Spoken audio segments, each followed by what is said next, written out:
I'm going to talk about about integrative medicine and primary care. As has been pointed out, our healthcare costs are increasing across the world. The OECD is very careful in pointing that out to us, and that's a challenge that, of course, as we know, is not sustainable in any country in the world.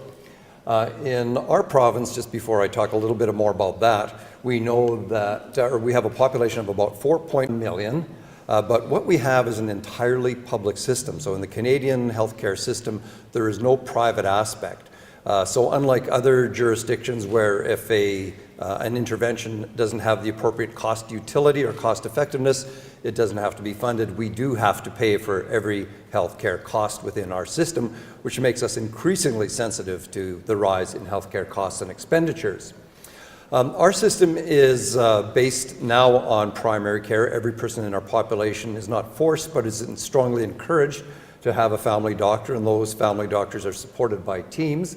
Access, just by way of information, to specialists is only through the family doctor. Well, like many other countries, in fact, every other country in the world, it's a small proportion of our population that are responsible for the greatest proportion of our healthcare costs. So in our system, we use the 5-65 rule. 5% of the population is responsible for 65% of the costs. But sometimes people in the healthcare system think that these people must be the homeless people, the people that are on the streets with schizophrenia or drug addiction. But it actually turns out that the most costly people in our healthcare system are frail elderly, followed by older people with multiple chronic conditions. So it's older, aging people that really drive healthcare costs. And in fact, 50% of our healthcare costs are driven by people over the age of 80 years old. When we look at what aspect of their care drives cost, we've used sophisticated computer modeling, and despite our sophisticated computer modeling, it all boils down to one fact and one factor that determines healthcare costs, and that is hospitalization. So if you spend 14 days or more in hospital in our system, you join the 565 club. You become one of the high-cost patients. Physician visits, pharmaceuticals, testing don't compare to the cost of hospitalization. So one of our biggest focuses is to avoid people being admitted to hospital. And in doing that then, addressing the healthcare issues of the frail elderly and the elderly with complex conditions is a priority in our healthcare system. And so this is just a screenshot from our website that talks about the importance of primary care and how we're trying to focus on primary care to address health in the community and prevent hospitalization. Well, in our healthcare system, like many, many other healthcare systems, we really aren't a health care system, we are an illness care system. In other words, we follow the traditional medical model, and that is we wait until illness occurs and then we treat you. So we focus on things such as screening. In other words, we're waiting until the disease develops, we're not preventing it, and then we diagnose it and treat it. And in that medical model, we of course focus on the use of technology, pharmaceuticals, and our evidence is mostly based on the classic double-blind, randomized, placebo-controlled trial, where we presume that people are like white lab rats, that they all respond the same. Furthermore, then, in Western medicine or in our healthcare system, as I'm sure you understand and know, our view of traditional medicine or complementary medicine is that it's scientifically unproven, that if there are any benefits, they're probably due to either the placebo effect or to the addition of pharmaceutical adulterants. There's worry about toxic contaminants in natural products, and the point made about no standardization. From the primary care aspect, where there may be consideration of family doctors wanting to look or consider alternative or traditional medicine, there still is an overall culture of mistrust. If they are willing to consider, we don't teach the use of alternative therapies, and so people are unfamiliar with the benefits, the risks, or even how to use them. If they were to refer people to alternative or traditional practitioners, they don't know who to refer to because of issues of credentialing. Who do you trust? Who do you not trust?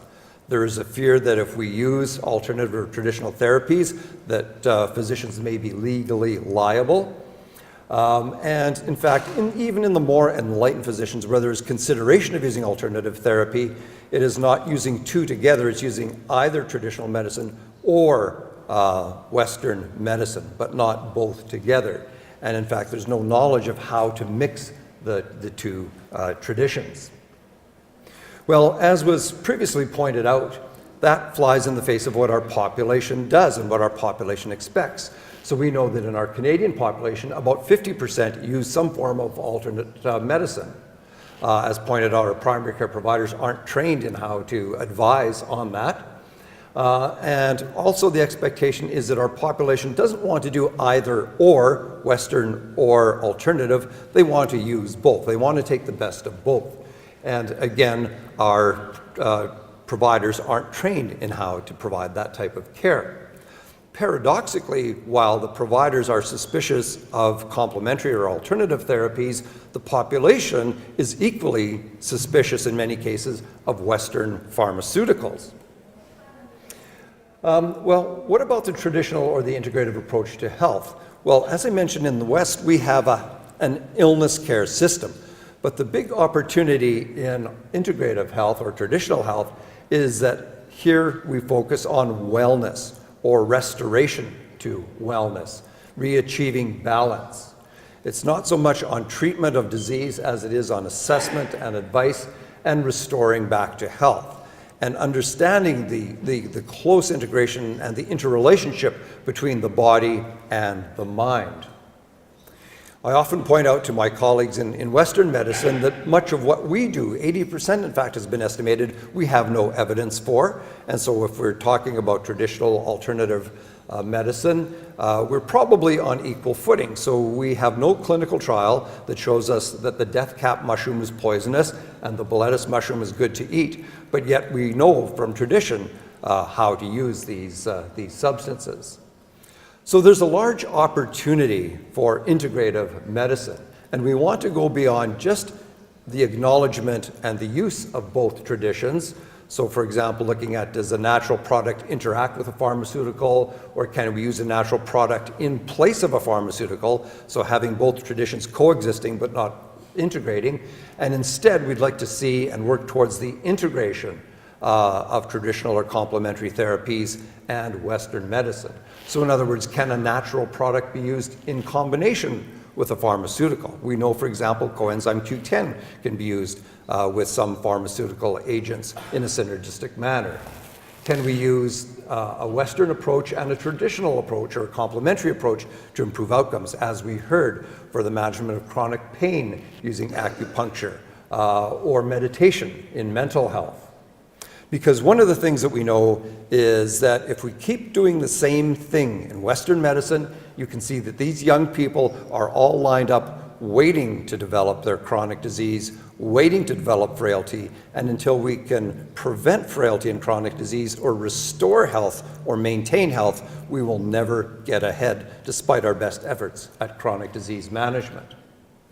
So what are some specific opportunities for integrative medicine in primary care? Well, all of these are evidence-based, have all been proven in clinical trials.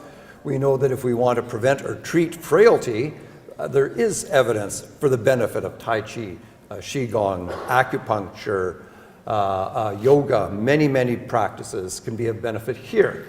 The same sort of thing can be used in other chronic diseases.